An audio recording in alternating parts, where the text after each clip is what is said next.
Assalamualaikum warahmatullahi wabarakatuh. Saya Awan Darmawan dari Prodi S1 Sistem Informasi Utama Kediri akan mendemonstrasikan klasifikasi decision tree sebagai associate data science. Di sini urutan kegiatannya yaitu kita bisa lihat di website lspdata.com. Yang pertama yaitu kita akan mengumpulkan data dataset kita kumpulkan. Lalu yang kedua menelaah data. Yang ketiga memvalidasi data. Yang keempat menentukan objek data. Yang kelima membersihkan data. Yang keenam mengkonstruksi data. Yang ketujuh menentukan label data. Yang kedelapan membangun model. Yang kesembilan mengevaluasi hasil permodelan. Kita kembali ke Google Colab-nya. Kegiatan yang pertama yang sudah kita jelaskan tadi yaitu mengumpulkan data. Data kita ambil dari sini, ada linknya. Kita masuk. Nah, di sini ada data indikator kesehatan dari penderita diabetes. Di sini datasetnya berjumlah 253.680 dataset. Ya, kita scroll ke bawah. Kita targetnya role-nya yaitu diabetes binary, yaitu deskripsinya 0 dialiaskan sebagai bukan penderita diabetes, angka 1 dialiaskan sebagai gejala diabetes dan penderita diabetes. Orang yang terkena gejala diabetes atau orang yang terkena diabetes. Kita download datasetnya, yaitu masuk ke dataset homepage, lalu nanti akan diarahkan ke websitenya Kaggle untuk mendownload. Kita download, lalu download dataset sebagai zip. Setelah di-download, nanti kita ambil yang formatnya CSV, diabetes binary health indicator.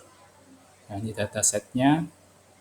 Nah, nanti kita kopikan ke drive kita untuk dipanggil. Kita kembali lagi ke Colab kita, Google Colabs kita. Nah, ini untuk menload data kita yang ada di Google Drive. Ini kita namakan mana nanti yang akan dipanggil. Folder mana yang akan dipanggil oleh kita. Kita jalankan. Lalu kita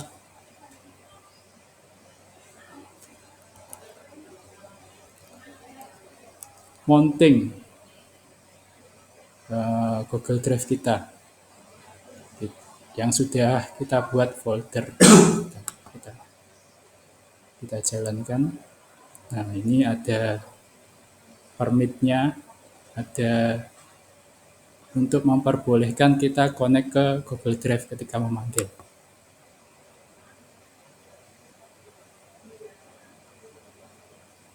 Gunakan akun kita.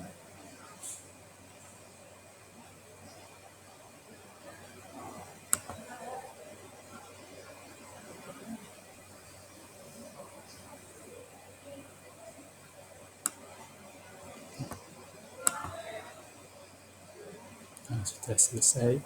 Tunggu sebentar.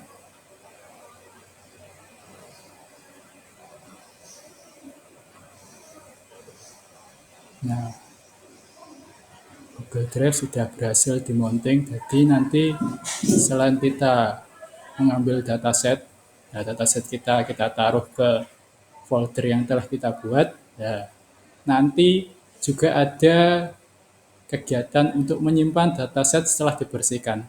Nanti juga akan masuk ke folder tersebut. Lanjut, kita import library-nya menggunakan Pandas, NumPy, NumPy, dan Matplotlib, Seaborn, dan lain-lain. Kita jalankan. Nah, di sini ada baca datasetnya. Kita arahkan ke folder name yang kita telah buat di atas tadi. Di drive Google Drive kita, namanya ini. Nah, separator ini kita lihat dari database kita.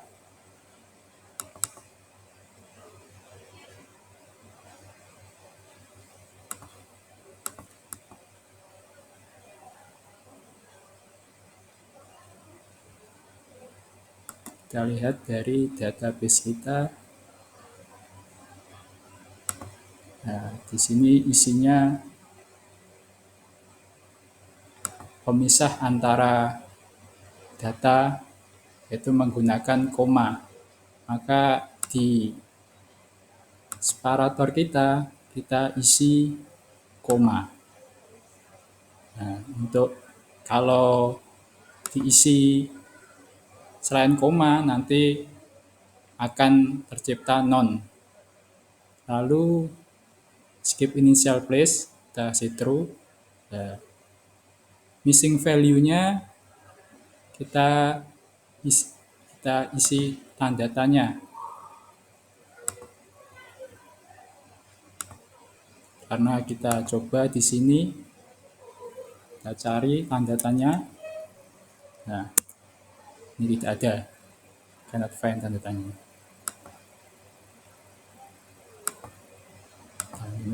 Kita jalankan.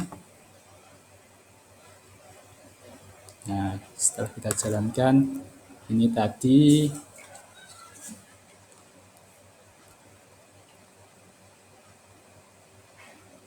di df-nya muncul menampilkan 5 indeks teratasnya, 5 indeks dari atasnya. Ada diabetes binary, ada high BP, high kolesterol, kolesterol tinggi, terus cek kolesterol, BMI, perokok, stroke, dan lain-lain. Setelah itu kita baca informasi datasetnya di df-info, kita jalankan. Ya, karena datanya semuanya numerik, maka data tipenya ini float 64. Ya, selanjutnya kita akan menjumlah missing value-nya yang ada di datasetnya. Kita jalankan. Nah, setelah kita cek tadi di atas juga sudah dicek. Nah, ternyata tidak ada missing value di dataset tersebut. Maka ini jumlahnya 0000. Lalu karena kita tidak ada missing value-nya, kita hitung persentasenya juga 0%. Lalu lanjut di kegiatan kedua, yaitu menelaah data. Menganalisis deskripsi numerik. Nah, di sini ada data dari diabetes binary. Di sini ada standarnya, ada minimalnya, ada 25%-nya, ada 50%-nya, ada 75%-nya, ada maksimumnya. Datanya. Lalu ada analis deskriptif objek. Ya, karena ini datanya numerik semua, jadi kita skip juga tidak apa-apa. Kita lanjut ke distribusi target variabelnya. Nah, di sini proporsinya dari data diabetes binary, orang yang ditengarai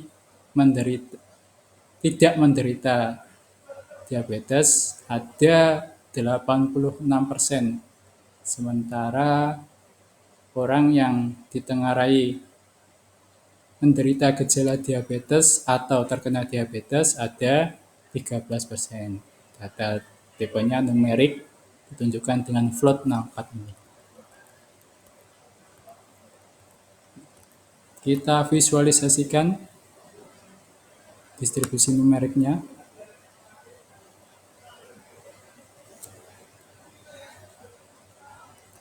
Nah, ini distribusinya melalui diagram diabetes binary. Ini yang tidak terkena diabetes, ini yang terkena diabetes atau terkena gejala diabetes. Ini diagram histogramnya dari high BP, kolesterol tinggi, orang yang sudah mengecek kolesterolnya. Nah, ini lanjut ke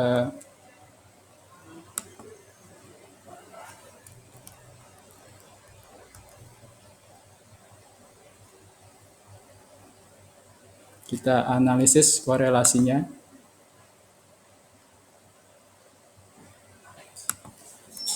Di analisis korelasi, ini satunya diperbandingkan yang sama-sama diabetes binary, high BP itu nilainya 1, kita rata-rata masih aman di datanya karena tidak ada yang tinggi di atas 0,8.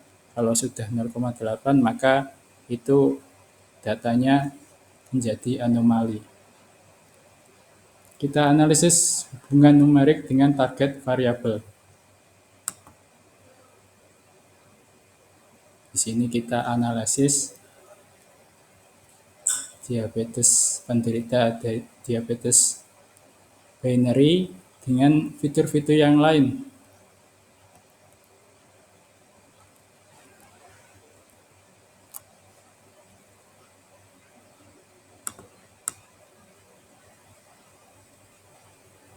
Di sini ada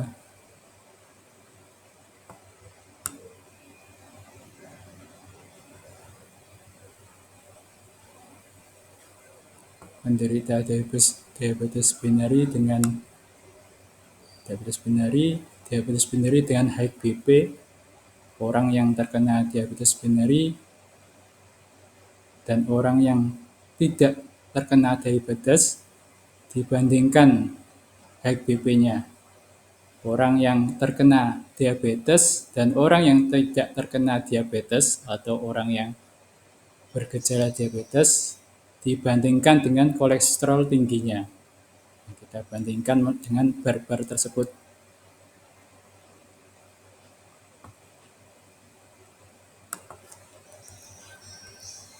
Setelah itu kita analisis hubungan objeknya dengan target variabelnya. Di langkah ini kita bisa skip karena objeknya tadi kita menggunakan numerik, jadi tidak akan bisa. Lalu ada identifikasi outlier. Outlier itu nilai yang jauh dari nilai yang sering muncul pada dataset tersebut. Contohnya dalam dataset kita sering menjumpai angka 01, 01. Nah, kok ada 9, ada 8, ya nilainya jauh sekali dari nilai rata-rata yang ada di dataset. Ya, itu dinamakan outlier. Di sini kita melihat outliernya. Nah, distribusi outlier terbanyak ada di BMI. Nah, outlier ini bisa kita bersihkan atau tetap bisa kita pakai, terserah. Yang ketiga, kegiatan ketiga yaitu memvalidasi data. Yang pertama kita akan periksa berapa missing value-nya. Setelah diperiksa ternyata ya seperti yang kita lakukan di awal tadi, tidak ada missing value-nya. Lalu kita visualisasi missing value-nya. Ya, karena tidak ada berarti nggak kosong di barnya. Lalu kita periksa duplikat datanya. Di sini ternyata ada 24.206 yang teridentifikasi terduplikat, ada double barisnya yang sama. Nah, sebarannya sebagai berikut. Nah,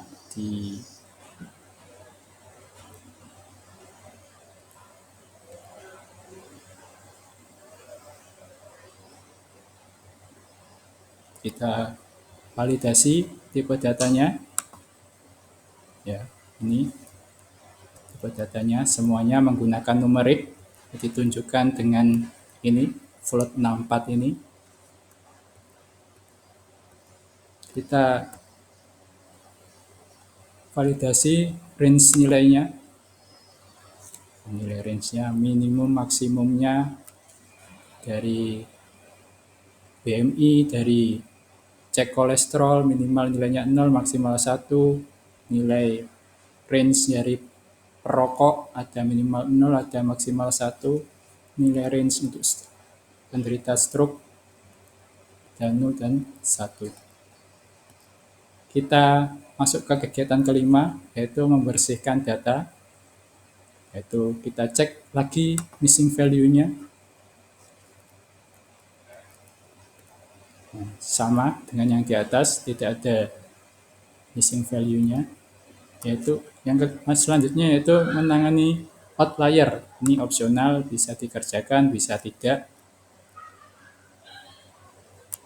Ini sebarannya.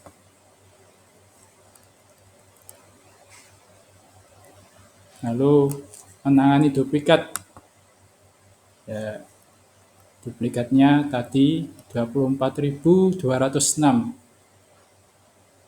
Jumlah baris setelah menghapus duplikat ada 229.474 dari data awalnya 253.680, berkurang sekitar 25 ribuan lah kurang lebih. Ini sebarannya. Pembersihan duplikatnya. Kita validasi pembersihannya. Nah, setelah divalidasi, nanti data setelah pembersihan akan disimpan dengan nama Clean Diabetes Binary Health Indicator. Datanya akan masuk, data yang setelah kita bersihkan akan masuk ke folder yang telah kita buat tadi di Google Drive yang bernama Clean Diabetes Binary Health Indicator dengan nama ini.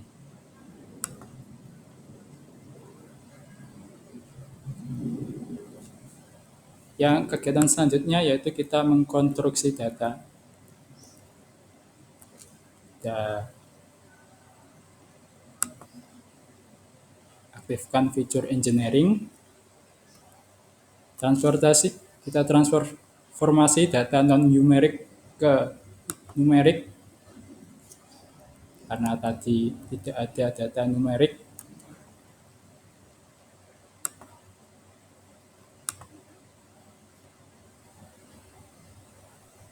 jadi dilewati juga bisa.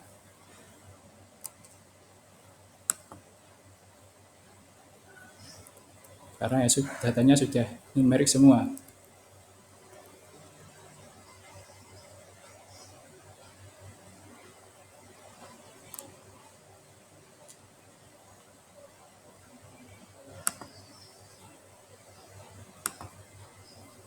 Ini kita skip saja.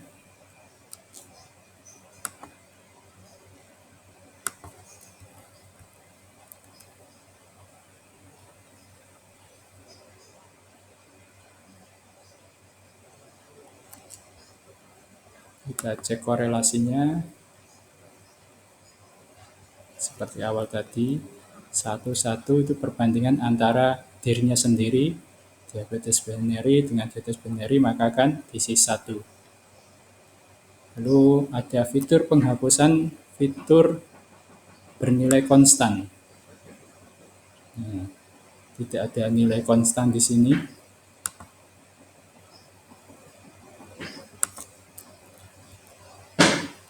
Absen fitur berkorelasi tinggi. Nah, kita akan menghapus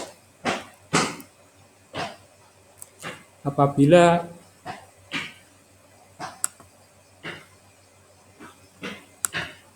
nilai fiturnya lebih dari 0,8, maka itu nilai akan dihapus. Nah,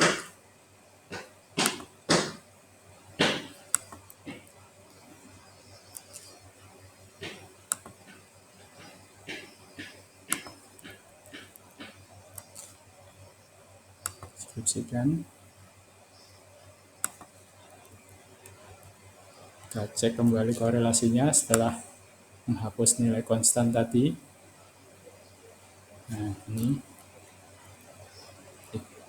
karena tidak ada nilai yang di atas 0,8, jadi ya tidak ada perubahan yang mayor, ya. Tidak ada perubahan yang sangat terlihat karena ya, 0,8 tadi jarang dan cenderung tidak ada, jadi ya tidak terlihat perubahannya. Yang selanjutnya, kegiatan ketujuh yaitu membangun model. Kita di sini print training dan testingnya. Kita coba, kita jalankan. Ya. Dari ada 206.526 sampel. Kita testing 22.948. Dari data 206.000 kita testing 22.000. Kita bangun decision tree-nya. Testing dengan metode decision tree.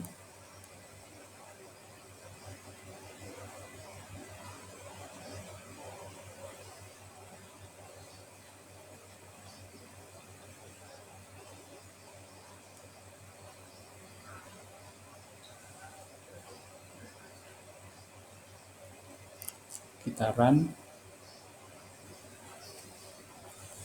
Untuk kecepatan run-nya ya sesuai dengan kemampuan internetnya masing-masing.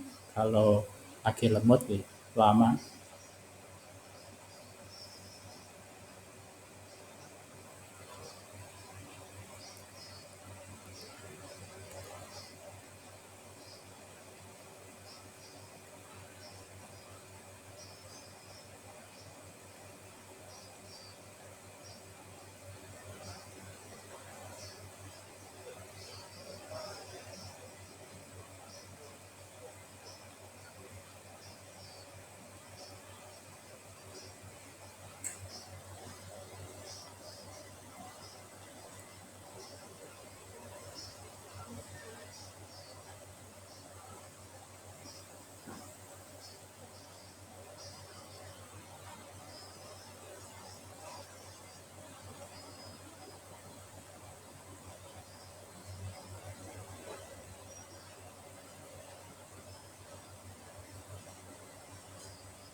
Ya, sudah selesai running.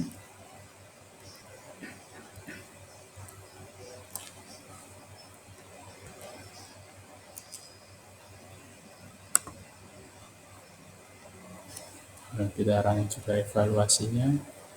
Lalu running juga visualisasinya dari decision tree-nya. Nah, ini pohon decision tree-nya, visualisasi dari decision tree. Kita coba baca dari atas.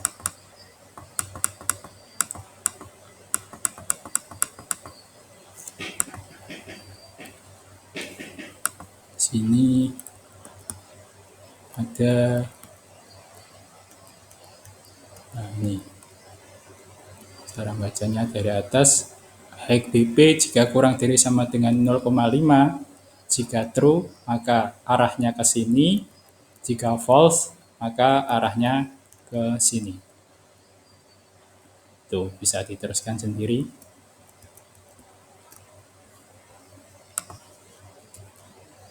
Lanjut ke fitur terpentingnya, kita jalankan.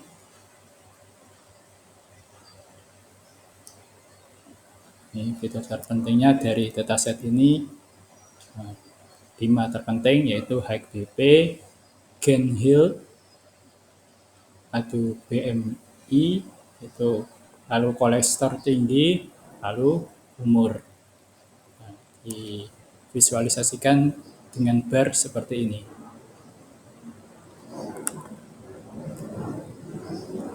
Lalu kita checking data trainingnya.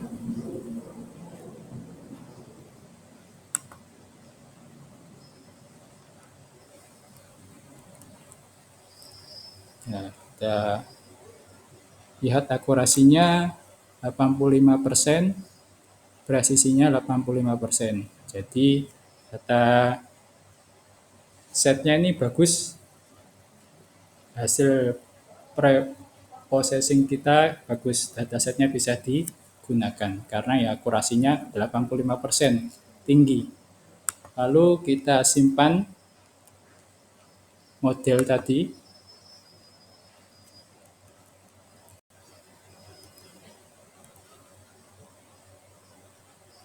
Kita simpan. Nah, hasil simpannya sama, masuk ke folder graph yang sudah kita buat di awal tadi dengan nama filenya model diabetes binary. Nah, ekstensinya joblib. Setelah itu kita jalankan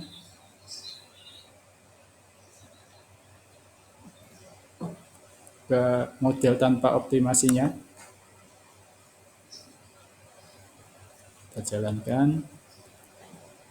Nah, akurasinya lebih tinggi kalau menggunakan optimasi dari akurasinya.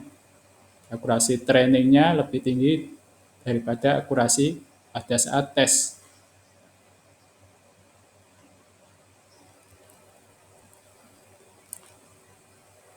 Kita jalankan komparasi optimasi dengan tanpa optimasi.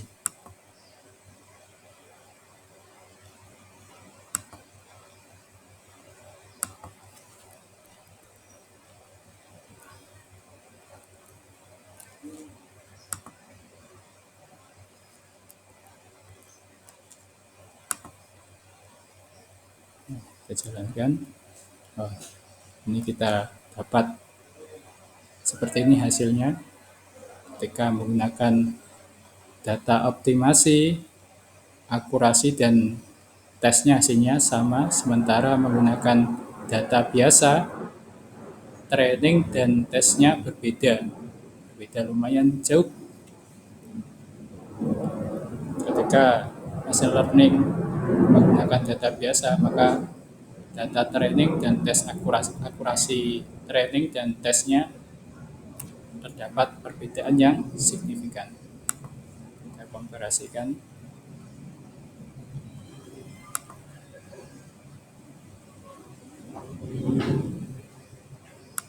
Ke model.